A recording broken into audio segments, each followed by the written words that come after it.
I'm Dr. Sasikala, so I'm practicing functional medicine and also integrative medicine. So the topic today, I'm going to talk about detox. And as you all know, this is one of the ASEA event.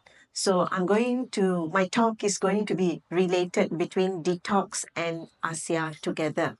How both of these can complement each other. So that's what is the main thing that we are going to look at. Okay.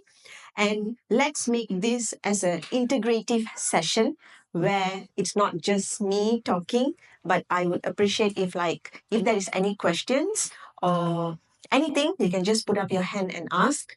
And let's make it like an integrative session, like interactive. Okay? Right. So detox. So when you talk about detox, what comes to your mind? Anyone? Detox.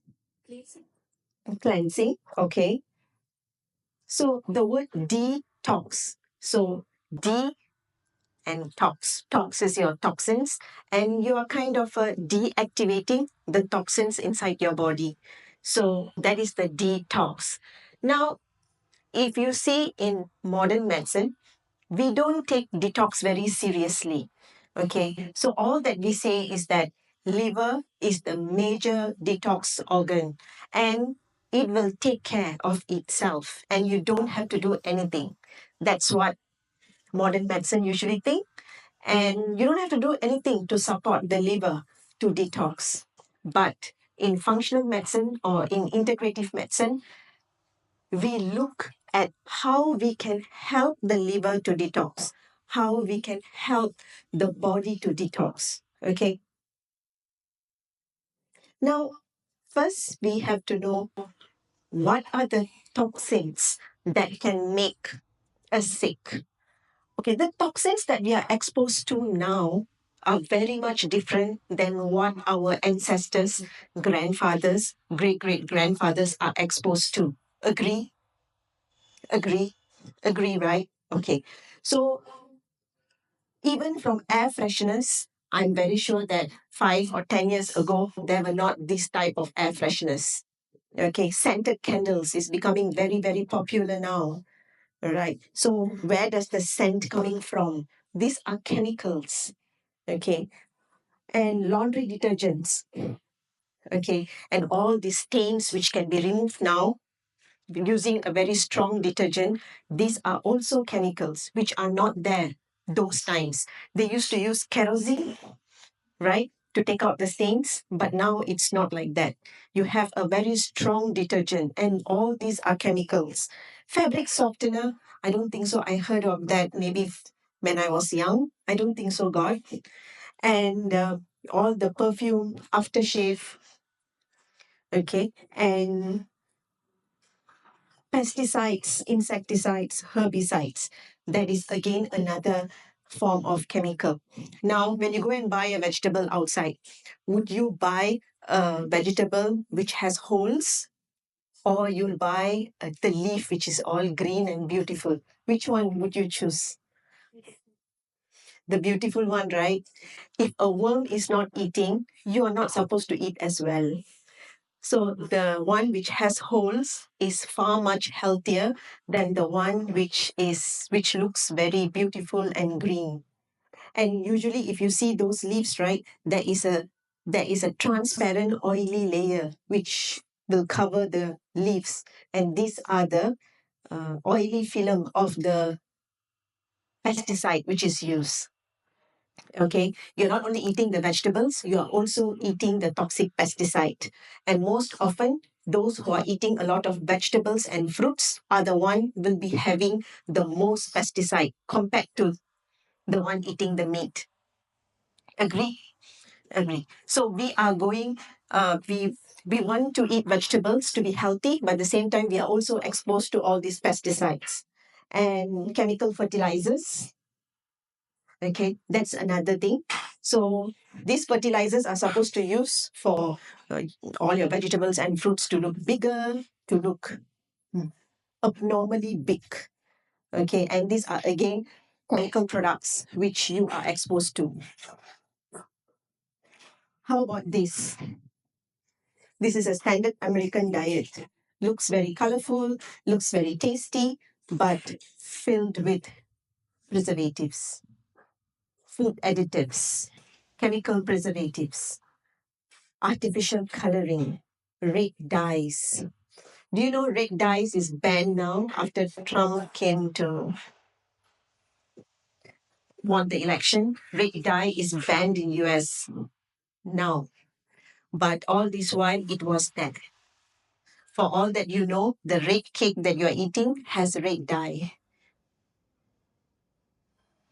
Okay, so this is all the toxins which we are exposed to compared to our ancestors and also great great grandfathers. So aspartame is something that you can find if you turn behind any product ingredients. All these will be there. Something which is very common. Citric acid. You know what citric acid is made from? Anyone? Take a wild guess. Fruits. Fruits. Because the word citric, right? Now, citric acid is taken from black mold. You can Google it. Black mold. Mold, you know the mold, fungus mold, there's a black mold. So the byproduct of the black mold, that is citric acid. It is not the lemon or the orange citric acid. No. Okay, we have to be more careful. Awareness has to be there. What are these products? Some of the ingredients will not be even labeled. It'll be just written as numbers. For example, 168, flavoring 168, flavoring 188. It'll just be written like that. And when you Google and see, these are chemical products, which are, let's say I put in a small cup and give it to you, you wouldn't want to touch, but it is inside the products. And all these are accumulative. That means slowly, little by little, it is being added into your body. How about makeup products? They say that skin is your largest organ in the body. Okay. And the skin is like a very large mouth. And whatever you're putting on the skin is getting absorbed too. And there is a saying that whatever that you don't want to eat, you wouldn't want to put on your skin either. Okay, so you will be very surprised of the paraben, phthalates, PEG, formaldehyde. There's so many in the makeup products, in our lotion, in our skincare products. Okay. Now, we are exposed to all these toxins. So does toxic exposure equals to your toxic load? No. Okay. So what I mean is that if let's say you're exposed to the toxin, I'm having a lot of toxic load in my body. Now there's an equation which means that the total toxic load equals to exposure minus your ability to eliminate the toxins. Okay, this plays a very important role. Ability to eliminate toxins, which makes difference. It makes a difference between a person to person. How toxic sensitive are you? So this again comes to a question where not everyone is having the symptom. So people can argue, I'm also eating the same thing. I'm also using the same product, but I'm not having those symptoms. Yes. So people tend to get away from this, right? Products also tend to get away from this. Now, people who cannot eliminate toxins, they will have a huge toxic load. Is it normal for you not to eliminate toxins? Yes. Each one of us have different ability to eliminate toxins. This is based on our genetic makeup. And we inherit this from our forefather. When the gene crosses, so I might be having 50% ability. Another person can be having 70% ability to eliminate toxin. Another person 30%, 40%, 35, 45. So in a wide variety of crowd, everyone don't have a same genetic makeup how you are going to eliminate those toxins. So this is a very, very important thing. Okay? Right. So if let's say someone cannot eliminate the toxin, let's say your detoxification ability is only 30%. Does that makes you a very bad gene? No. These 30% gene, those times, were still able to live 100 years old. So the problem is not about the genetic makeup. The problem is about the exposure. Those times, the 30% genes still able to live healthy because there was not this much of toxic exposure last time. But now those genes are having problem to detox. This in and out. That means in is more than what out. So that makes the total toxic load higher. And your body talks to you in the form of symptoms. Okay, so there are specific symptoms and there are non-specific symptoms. So most of the non-specific symptoms is what that we don't realize. For example, like cannot sleep at night, body tired, fatigue, brain fog, loss of concentration. Okay, and we might usually think that it is because of like I'm just stressed. I didn't drink enough water. We usually will relate things to another thing, but these are non-specific symptoms which are talking a lot of things to us. And I would say that this non-specific symptoms is like a body language that you have to understand. The body is trying to tell you something. So, what are those? Acne, anxiety, blurry vision, constipation, brain fog, poor appetite, sleep issues, depression. I'm very sure that all of us here have at least one or two of these. Some even have everything. So this is how our body talk to us.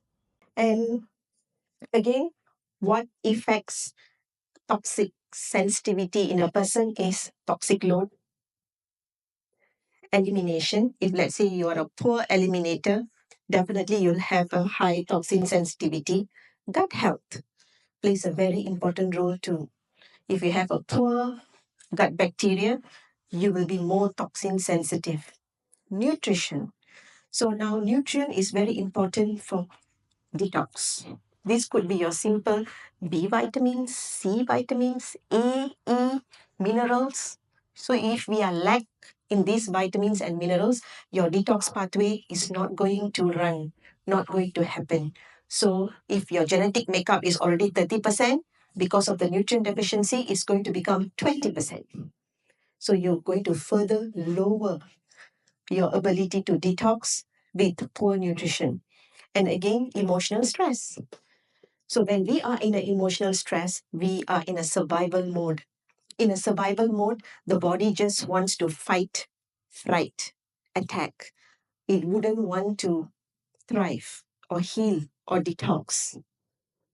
Okay, so your body is preparing to run, and blood pressure will be higher, heart rate will be pumping more, and blood will be diverted more to your legs in order to prepare you to run, right?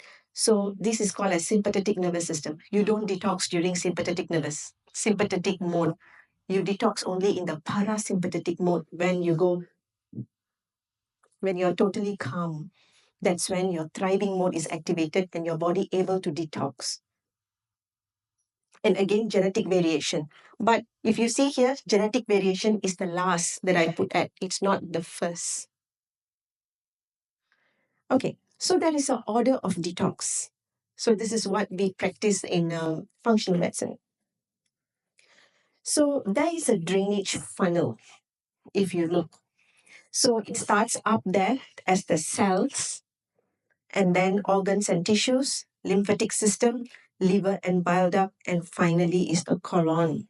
So in order to detox, which one would you open first? Definitely not the cells, because the down funnel has to open first. So can you do a detox in someone who has constipation? Simple answer, right? Definitely no. If someone have constipation, you can never do any detox. That is the first thing that we have to address. You have to have a good bowel movement before we even do even any simple detox drinks that you do. Some people will say that I just took the detox drink and I felt very bad immediately. I couldn't sleep. I have some rashes coming out in the body. Why? Because the colon is not open and you're trying to do a cellular detox up there, doesn't fit. Okay, so the first thing to open is the funnel down, colon. After your constipation gets settled, next we go to your liver and bile. That's when we'll do liver detox.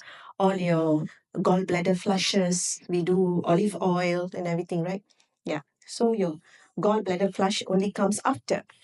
And then lymphatic system, okay, organs and tissues. This could be like breathing. And finally, it's a cellular detox. Now, what happens if you are clogged here? Your body will divert. There will be a backflow where your body will use the skin, kidney, and lung to detox. So when there is a backup and your body starts to detox through skin, that's when people will have eczema, psoriasis, rosacea. All these kind of skin ailments happen because there is a backlog in the drainage pathway, right? And through the kidney, when people have this chronic kidney disease, unable to filter the urine properly, when toxins tend to, yes, definitely kidney takes part in some form of detox, but if the detox funnel is not open, kidney will start to filter most of the toxins and it will burden the kidney. Lungs.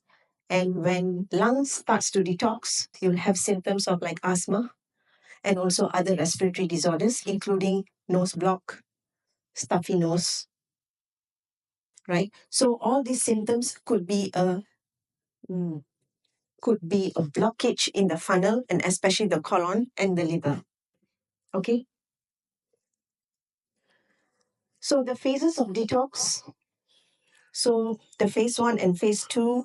Okay. The most important thing here is that here, liver.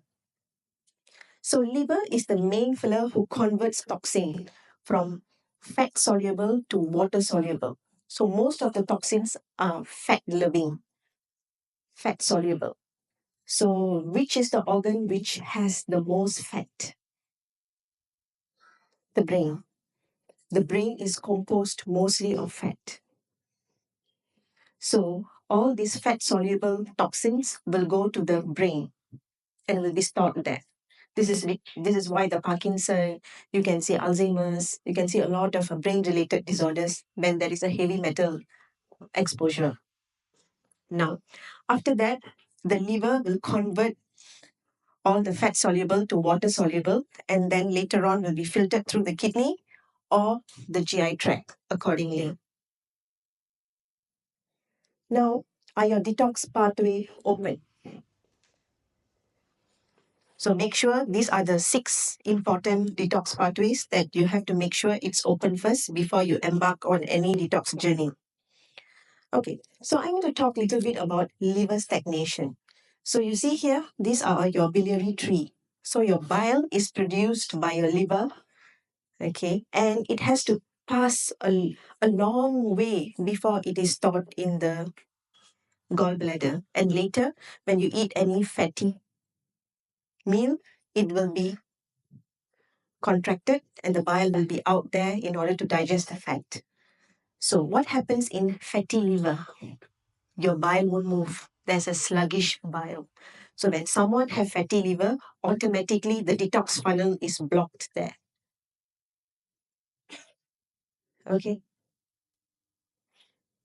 So, the bile has to flow like a water. That's how the fluidity of the bile have to be.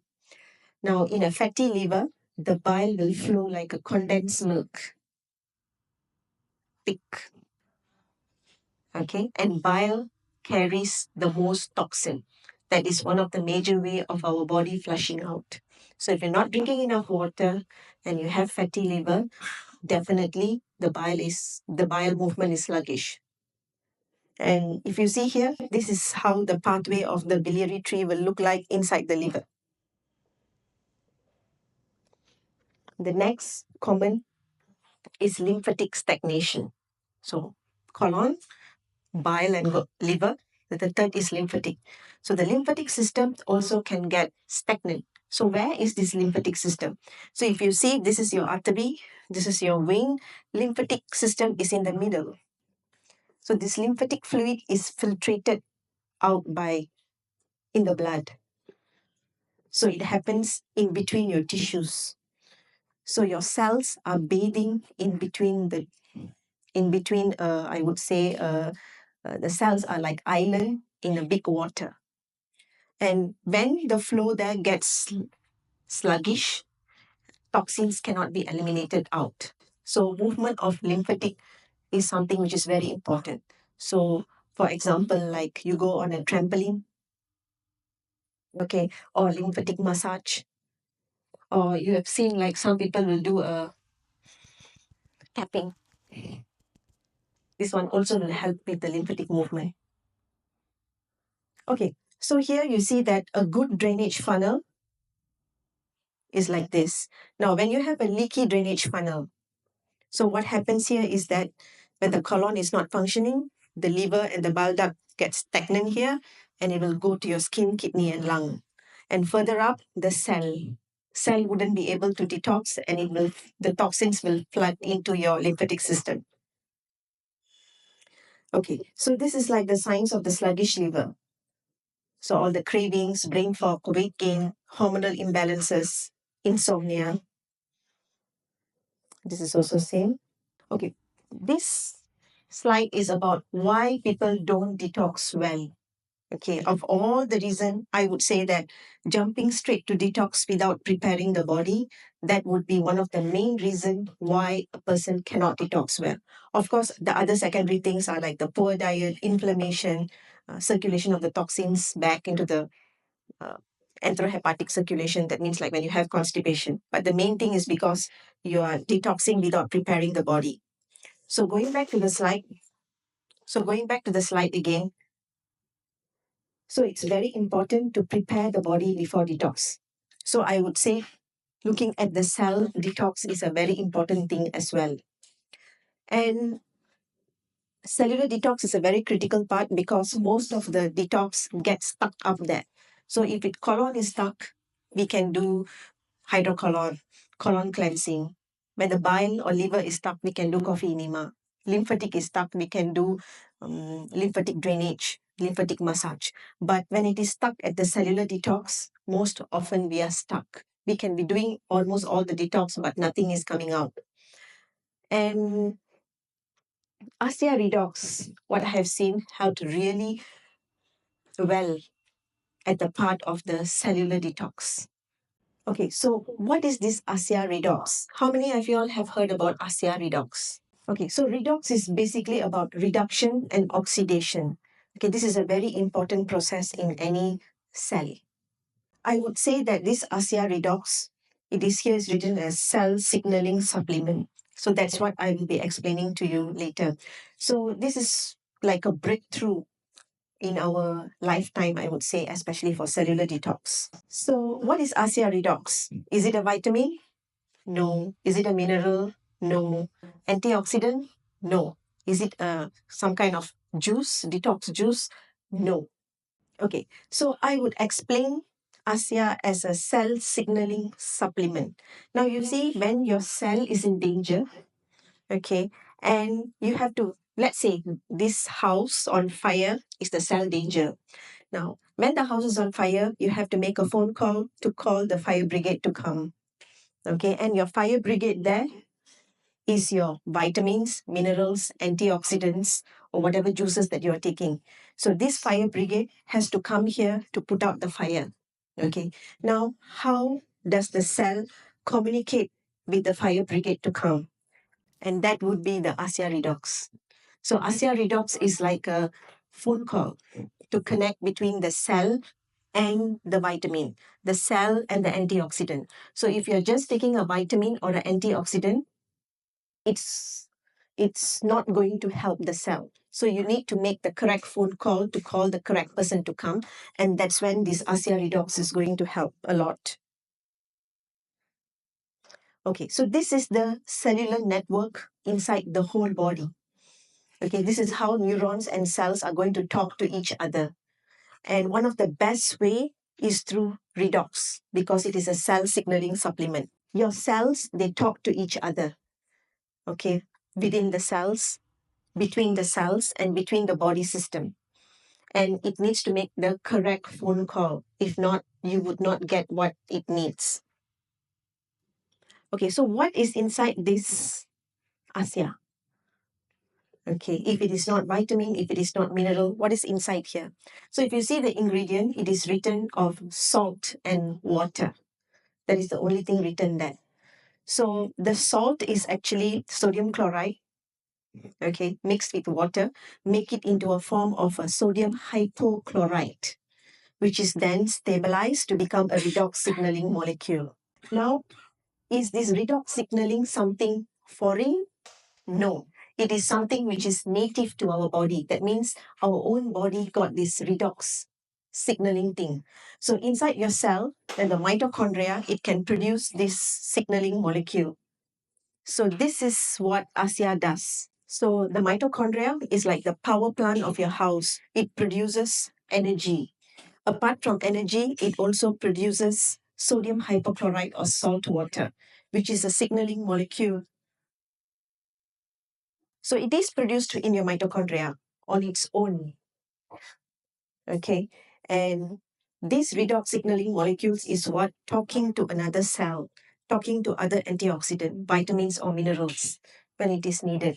So in fact, all the major system, body system and function, it needs redox signaling to perform.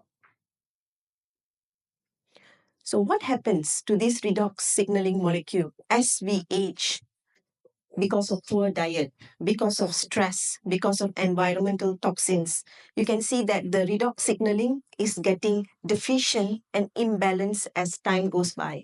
So a redox signaling which a baby has is absolutely not the same as a 50 or a 60 years old. Even a 40 or a 50 years old wouldn't be the same. So here you can see cellular functions becomes less, the healing process becomes slow and sluggish, right? And we can see the effect of aging very clearly. Okay, so basically, what are we trying to put back into is we are trying to put back the redox signaling back to the body, trying to reverse the anti aging, trying to get the effect of how you are when you are young. What else it does apart from anti aging, apart from making cell to get the correct antioxidant and vitamins? It also helps with gene expression. Okay, now immune system, inflammatory response, cardiovascular health, healthy digestion, and hormone modulation. It affects gene expression in all these areas. So it's practically turning off the gene um, of all these gene expression. At the same time, it also activates the antioxidants. So whatever antioxidants that you are taking is going to be useless without a redox signaling molecules. So have you ever seen that you are keep taking vitamin C's or vitamin E's, but it is of useless? Redox signaling supplement, it can improve your antioxidant intake. And it also makes your immune system communicate clearly with your nervous system. Okay, so as I mentioned just now, it becomes the redox signaling supplement helps with anti-aging. Right. Okay. So back to the funnel. Now in this funnel, where would I put the ASEA? I would put it at the first and I would put it in the second in any detox protocol.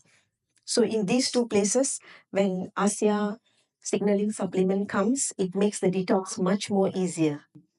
Doesn't matter even for autoimmune or even for cancer or even for autoimmune, or what overreactive immune system in case of allergy.